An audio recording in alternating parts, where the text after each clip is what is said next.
good news and bad news is this looks like it might work.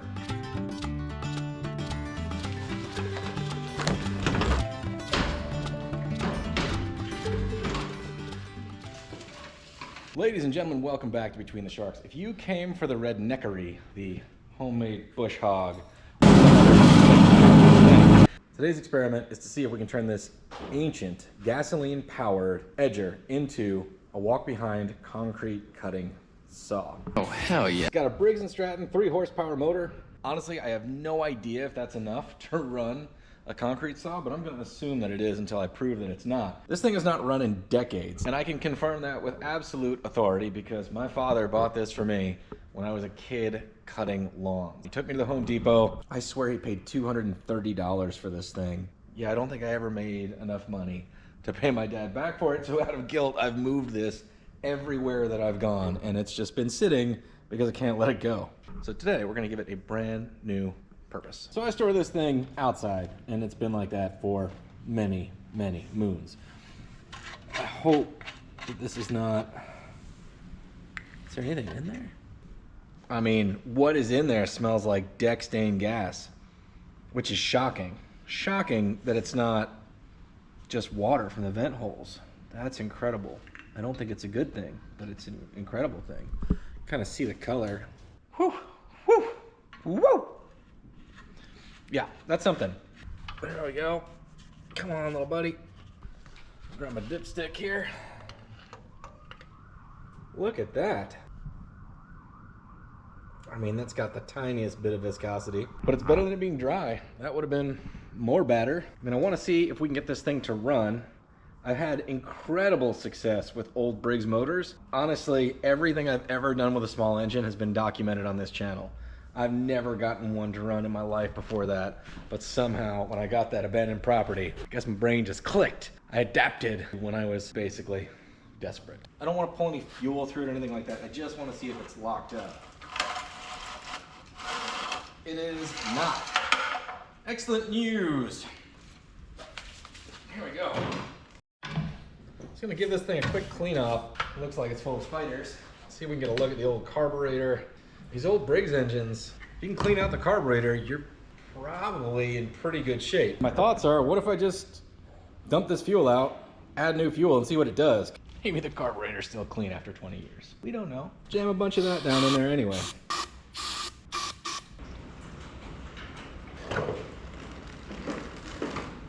I mean, that's bad. Whew, still almost smells like fuel.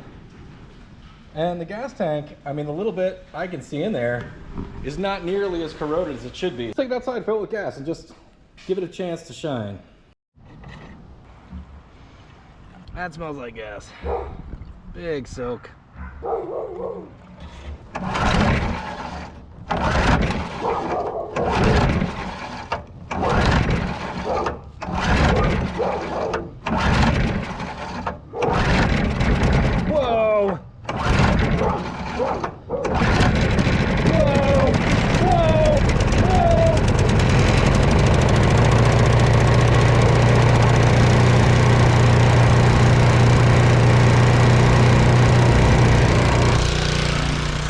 Briggs Stratton motors, man.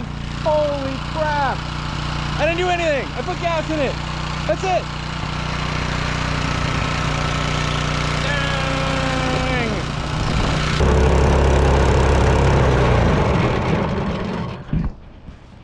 Dang.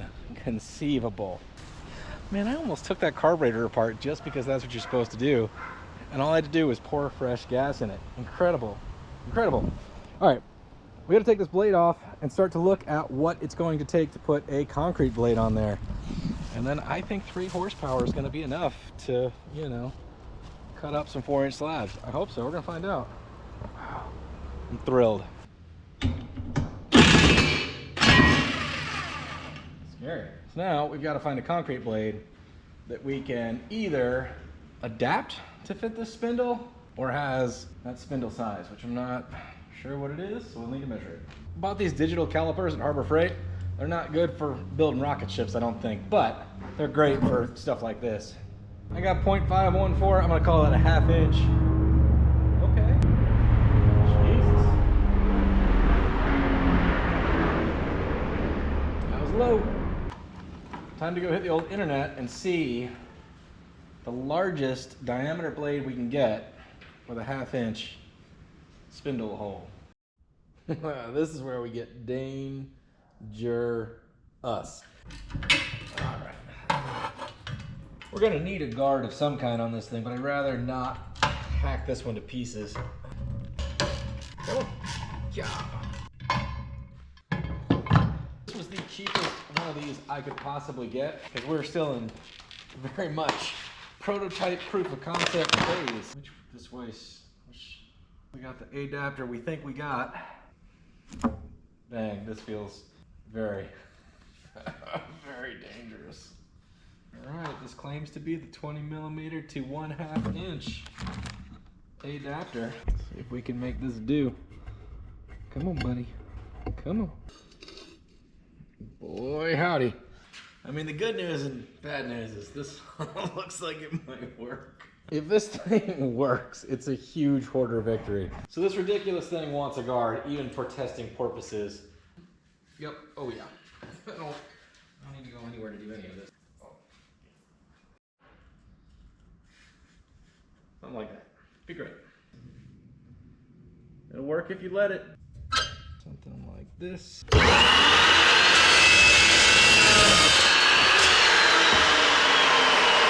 Love it.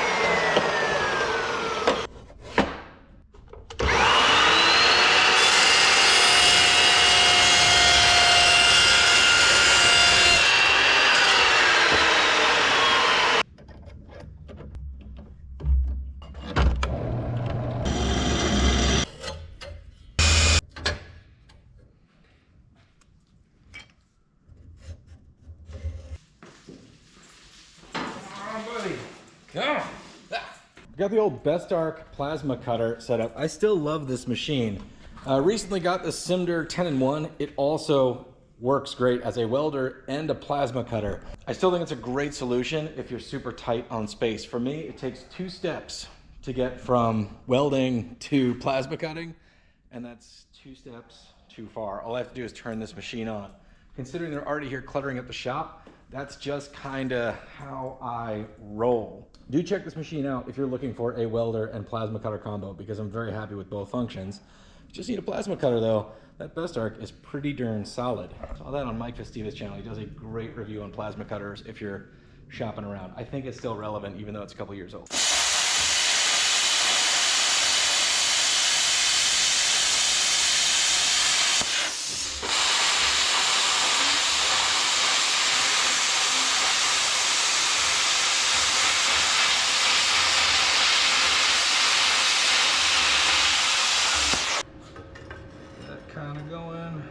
Fire up this guy right yonder.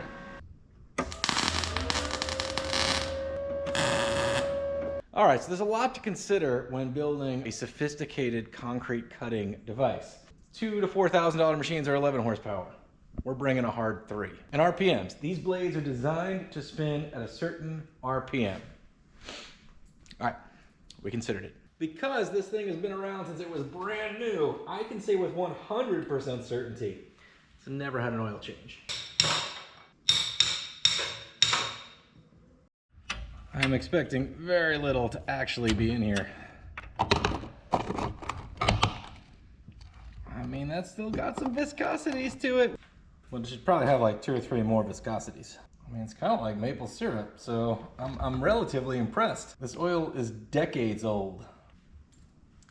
All right, it's pretty thin. Way better than it should be. All right, had to double check, make sure this wasn't used motor oil. This thing holds more oil than I realized. We're there. Looks like we made it. Just like Kids Incorporated. So the weather can't make up its mind, gang. It's now upper 60s and gorgeous, so I'm gonna take it. We are standing on the patio that needs to be demolished. Can't show you this top secret work that's going on behind me, but if you're interested in that, subscribe if you like top secret stuff. But for now, this is what has to go because we've got some repairs to do in this general area, and that means all of this has to go, and all that has to go. And considering this is a redneck gadgetry episode, I got a broken wheelbarrow and a broken lawnmower. Around here, that stuff's got potential. Let's see if we can Frankenstein these two together to help us with this progress so that we can clear this patio. I don't know if that's gonna help us lift the heavy stuff. I don't think so. I think that's just gonna be redneck CrossFit. All right, we had to get a little rough with it. It's kind of more of a Sawzall occasion than a impact driver occasion. See if we can't just tech screw it on and be done with it. What? That looks pert near natural. Reckon that way will make it easier to dump and less likely to slosh stuff all over my britches. Well, 15 minutes and 15 cents worth of hardware and 2 pieces of junk are one useful piece of redneck engineering. And if you're not sure if we're going to connect that thing to the riding lawnmower in the future, oh, we are. We are. Is it dumb if it works?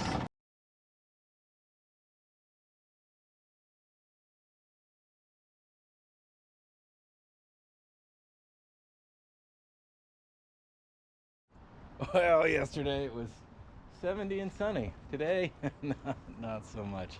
Guess if you don't like the weather, wait 5 minutes. It's a wait 5 minutes kind of day. Of course, I lost the air cleaner screw doodad. It's fine. Apparently, this is what we're doing.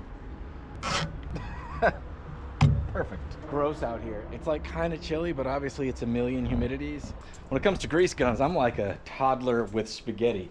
I don't know how it happens, but it ends up all over me. It's on the ceiling. It's like, it doesn't matter if there's adult supervision or not. Like, it's a disaster.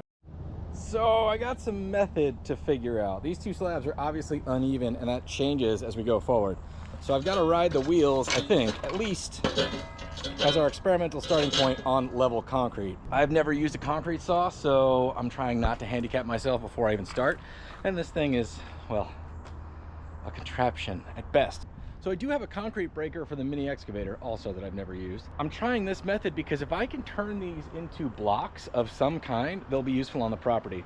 Probably for short retaining walls, but if I break it up, I've got to lift it up and get rid of it. It's just got to go somewhere, probably into a dumpster at that point. It's going to cost me money. If I can turn these into something useful, then I don't have to haul it off, and I save myself the cost of pavers to build, you know, short little retaining walls.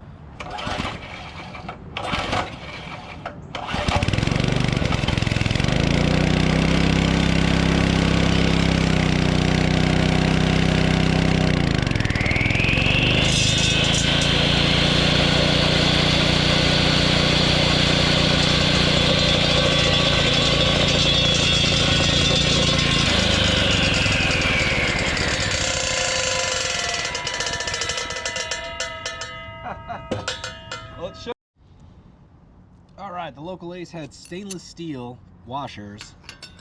That should make life better. I'll put one there. I'm gonna do that. I'm gonna do this. With any luck, we'll be less wobblier, slightly less likely to go full rud.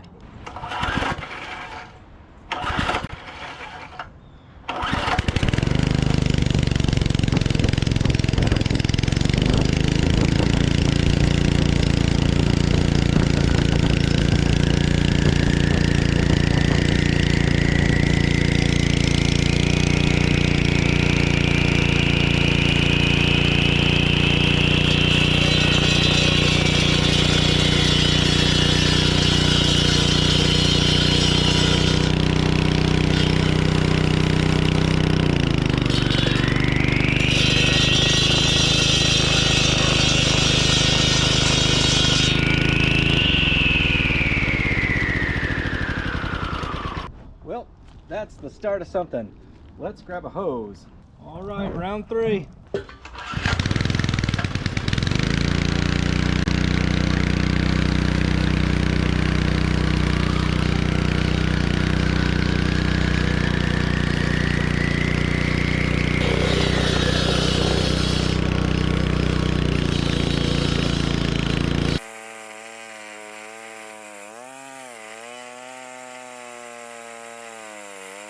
Well, it's working. Is it working well? I don't know yet. It's definitely cutting through it. Whether or not this is a better or faster solution than, say, The concrete breaker, I don't know yet. So it is definitely working. I mean, it's cutting all the way through the concrete, which is pretty thick here, actually. The question is this a better method than renting a professional concrete saw? Would it be any faster if I did that? And it's probably a learning curve there. They're about $100 a day around here. And then alternatively, should I just be breaking this up? I think this is working well enough that I'll continue to try it. I'm gonna give it some more gas and just keep messing with it. Well, been at it a lot longer than I hoped. And I may or may not have gotten a block out. Hey, look at that.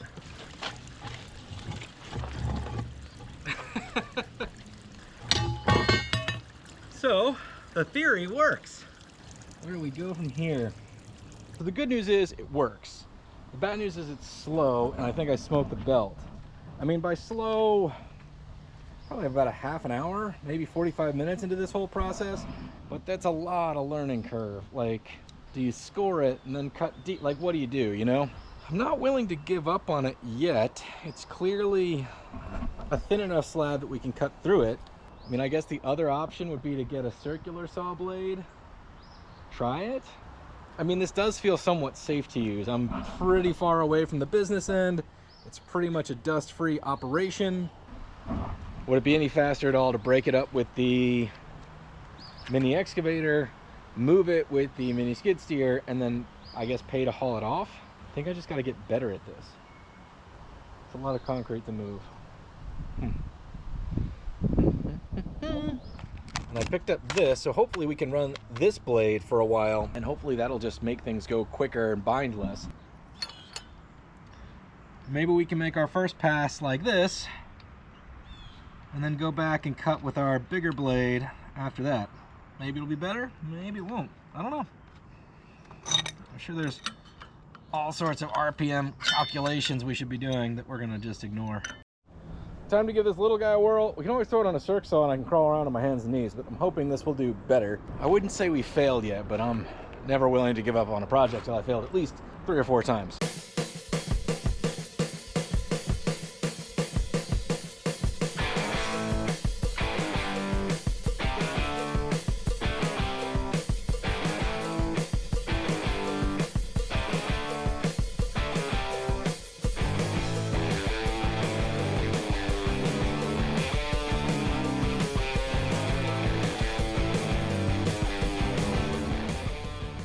So this little blade is tearing it up. It's moving relatively quickly, kind of like I'd hoped. I'm gonna have to go back over it with the big blade to break it apart, but maybe that'll make things go faster. I don't know, I really hope so. There was no 10-inch blade available, so we're gonna have to jump from the 7 to the 14. I mean, the edger doesn't care. This machine's just running. If anything hangs up, the belt takes the brunt of it. With the little blade, we're not having any issues like that whatsoever. So far, this seems like a better idea than me knocking my fillings out in the mini excavator. All right, quick repair made. Got the big mamma jamma back on. Now that we've got some kind of pacing and some beginning lines cut, with any luck, this will go a little faster, a little smoother, a little more better, but maybe not. Well, apparently I'm gonna challenge the zip tie paradox. Paradox being, you know, you grab 1, you need 20. You grab 20, you need 1. Well, I grabbed 2, so sure, it's great.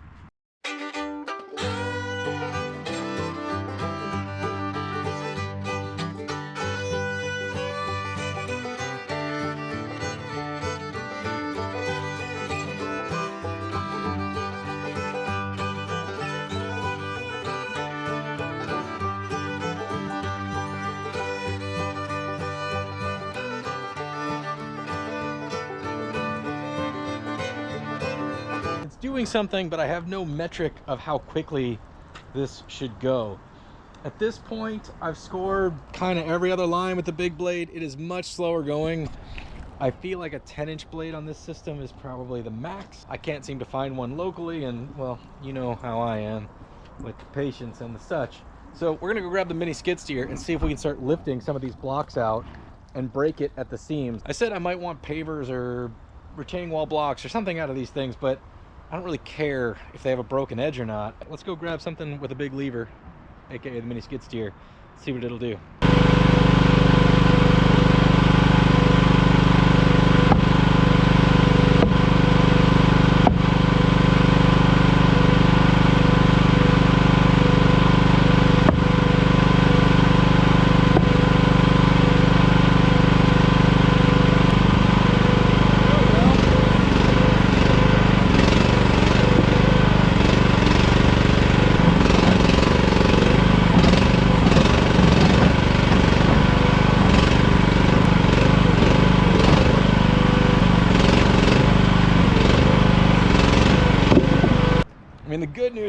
absolutely working. Is it as effective as I hope? Not exactly. Man, a 10-inch blade would be where it's at. I did a little Googling and there's not one in the area. Breaking in manageable, stackable chunks. Squares, you know. Let's give it up for the million-year-old Briggs Stratton 3-horse motor. That thing just won't quit. The little pulley madoodle wanted to quit on us, but it'll still give enough. This thing's been firing up, and I put maybe 4 tanks of gas through it today. So, is it efficient? Debatable. Is it a success? Well, yeah. I mean, it's doing the thing that we wanted it to do, isn't it? Maybe that little blade is actually going to be enough, cutting roughly third to half the way through. Don't know. Like I said, first time. Probably have about 3.5 hours worth of cutting at this point. All right, gang. Sun is setting. I am soaking wet. The short version is it works. Is it the best solution out there? I don't know. There are a lot of things on the market: hand saws, Harbor Freight stuff, Beaver stuff, rental stuff. For me, I'm not sore and busted up because I wasn't crawling around with a big demo saw in my hand all day, arched over cutting all of these lines. I mean, these are getting filled back in, but we've got a whole grid pattern cut. Probably 4 hours worth of work, 4.5 maybe. I'm into the whole project, maybe $100, but that's obviously because I had this ancient edger that was willing to fire right up. So I got super lucky there. 2 different blades to experiment, blade adapter kits. This is obviously a phase in the house building project that I'm going to bring all of you in on and up to speed on at some point. If you're interested in that holy DIY, you might want to consider subscribing. For our redneck concrete cutting contraption, yeah, it did the thing. And this blade is sailing right through stuff. I think a 10-inch would work great. And I'm not really sure what the issue is with the 14. I'm guessing that we just have an RPM issue by that being so big and it's not moving fast enough. I also bought the cheapest blade I could on Amazon because I didn't know if this was going to work at all. I'm gonna let this dry out overnight because we've got a river running through the yard at this point. And then I'm gonna take the skid steer, the excavator, whatever it takes to pull up all these chunks. And we're gonna shove them off to the side like we do everything else. Progress is ugly around here. This is ridiculous.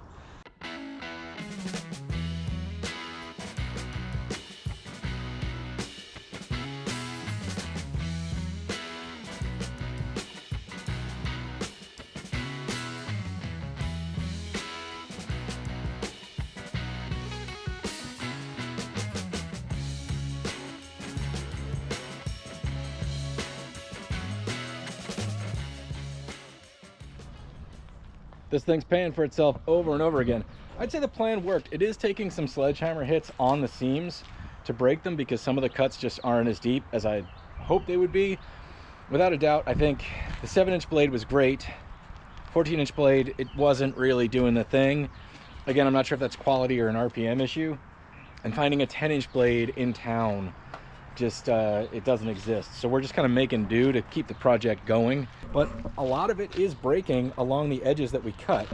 So these blocks of concrete, I mean, cured concrete is roughly 150 pounds a cubic foot. That's 12 by 12 by 12, but we're probably in the ballpark of 150 pounds for a lot of these bigger pieces. I feel like this is going to be easier to move as a pile than just a bunch of rubble, because basically I'm going to have to just pitch this off into the yard for a while. And if it was nothing but tiny little fragments like this, I'd be hitting those with the lawnmower for the next eternity. I think this is going okay. I'm gonna give these seams a couple whacks and we're gonna see if we can continue taking up the rest of this patio.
are doing damage here.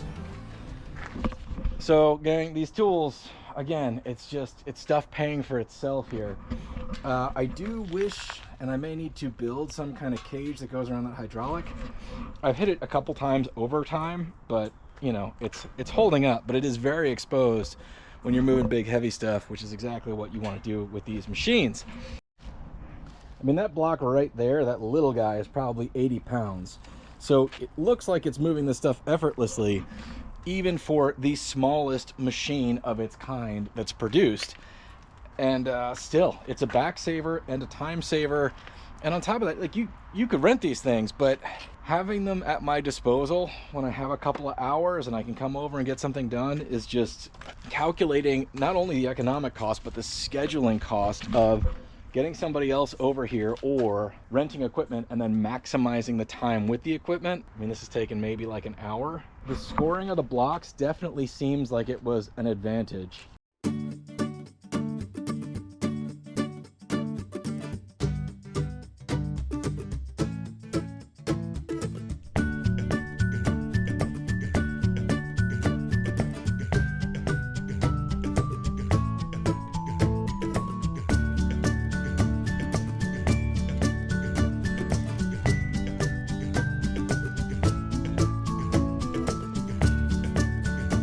It is clear though at this point where my grid got much bigger and I never even tried to make a pass with the bigger blade. This is a lot harder to break up. I'm having to kind of lift it and it's still cracking mostly at the seams, but there's a little bit more of whacking it with the sledgehammer at the cuts. Process is still working. I mean, but the other stuff was coming up pretty much twice as fast. Between the two machines, something was able to get under there, lift it, and it would eventually just find its weak spot and break along the line. It's not exactly the case up here, but I think I'm just gonna power through. The wet saw would just turn this into more of a mud pit. Like, this is manageable right now. Running those for a few hours, I feel like would be a pretty big mistake. So we're gonna let the machines work.